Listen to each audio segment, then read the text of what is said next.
Good morning, fifth graders. It's Mr. Rindo. This week's Review with Rindo is having us focus on using number lines to help us divide efficiently.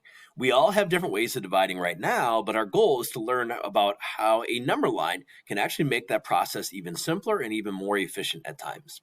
So let's get started. On the left side here, you guys see a picture, and if you are in one of my math classes, you know what this picture represents. This is showing equal sharing. We know that this picture is showing that 42 is being divided equally into three groups.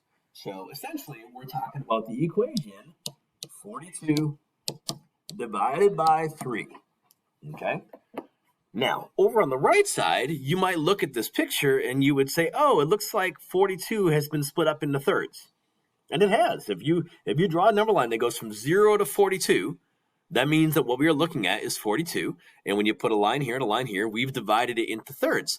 But essentially, it is the same thing as what we're looking at over here in this picture. When you take an amount and split it up into thirds, that is the same thing as saying that you are splitting it up into 3 equal shares. So in this situation, essentially what we're doing is we are trying to find out what is the value of each one of those shares. Just like over with here with the picture, we're trying to find out how much there would be in each group. So what I need you guys to see is that when we take an amount and split it up into thirds, that is the same thing as what I'm doing over here with the equal shares picture, taking an amount and dividing it into 3 equal shares. So the reason that's important is because if you know that that is what is happening in this picture, that means that a number line can actually be used to help you divide. So that's where we're going to go with this. So our first problem that we're trying to solve is 42 divided by 4. And so we're going to use a number line to help us solve this problem. So if I want to divide 42 by 4, you see this number line goes from 0 to 42. And so now what we need to do is we need to split it up into 4 equal shares. And another way of saying that is we're going to divide it into fourths. So here's the deal. I think you guys know that if I shouldn't just randomly start drawing lines in this number line, but we should be strategic. We know the best way to split anything into fourths is to first split it in half and then split those in half. So the first thing I'm going to do is I'm going to divide this right in the middle, right here. Okay, so there's 1/2. Now before I go ahead and keep going, I'm going to go ahead and mark what that number would be.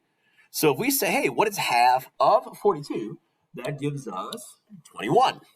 So we're off to a good start. But now, in order to split this number line into fourths, we know that we have to split the halves in half. So I'm going to go ahead now and put a little line right here and a little line right here. So now that we've done that, in order to find out what this number is right here, all we have to ask ourselves is, what is half of 21? Okay, and that's not super easy, but it's literally thinking like, hey, what number plus itself, what number doubled would equal 21? And if you think about that carefully, you would know that the answer is 10.5. So in this situation, we know now that each of these shares has a value of 10.5. And I'll put that, I'm going to write those in there.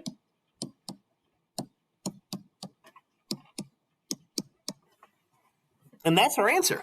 When you take 42 and you divide it up into 4 equal shares, each group or each share has a value of 10.5. All right, let's take a look at another one. All right, so this one, we're going to take 26 and divide it by 8. And by the way, I know that some of us know there's a multiplication connection. So you could look at this equation and say, oh, it's going to be 8 times something equals 26. And now here's the deal. You're probably like, you're doing your 8 facts in your head. You're like, well, 8 times 2 is 16. 8 times 3 is 24. 8 times 4 is 32. Yeah, we don't know. 8 times what equals 26? We don't know that off the top of our head. It's not going to be perfect. So we're going to use a number line to help us solve this. So if I want to divide 26 by 8, that means that I need to split this number line into eighths.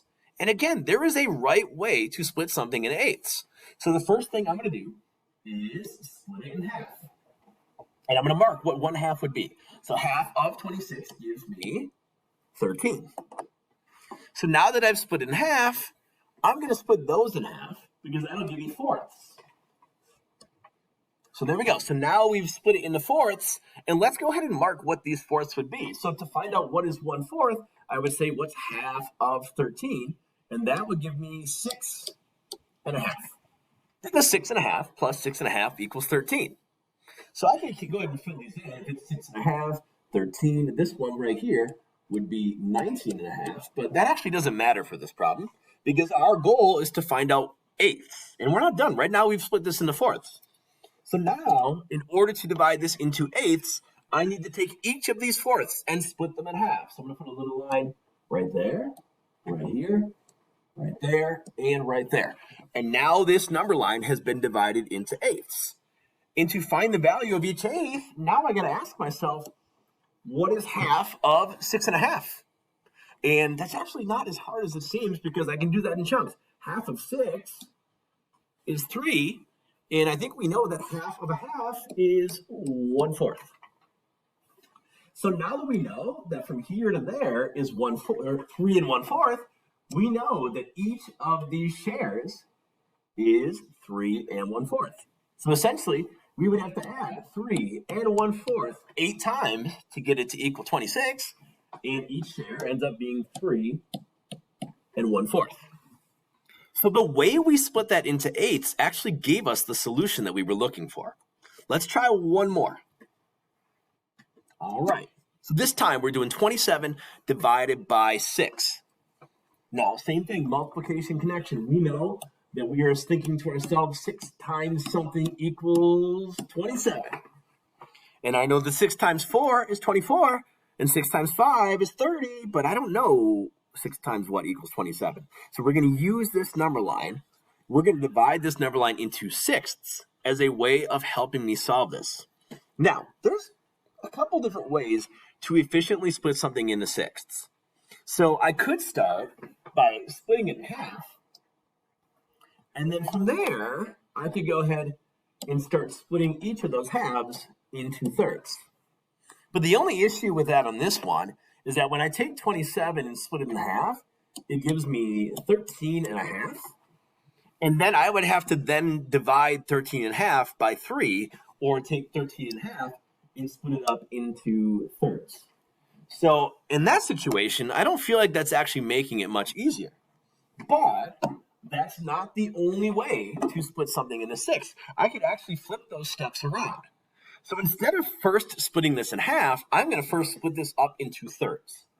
So I'm going to put a line right here and a line right there. Now, the reason I did that is because 27 splits evenly into thirds. It splits up perfectly. 27 divided by 3 is 9. So I know that this number right here would be 9, and that this number right here would be 18, because 9 plus 9 plus 9 is 27. So now that I've split this up into thirds, I'm going to split those thirds in half in order to split this up into sixths. So I'm going to go ahead like this. And there we have it. You can now see this number line has been split up into 6 equal shares. And if I want to know what is each share, all I actually have to do is ask myself, what is half of 9? And half of 9 is going to be 4.5. So if from there to there is 4.5, that means that each of these 6 shares has a value of 4.5. So 27 divided by 6 is 4.5. So your goal with Review with Rindo this week is to try using a number line to actually solve division problems, because every time you have ever split a number line up into fractional shares, you were actually dividing an amount. And we want to use those connections to become more efficient with certain types of division problems. Good luck, guys.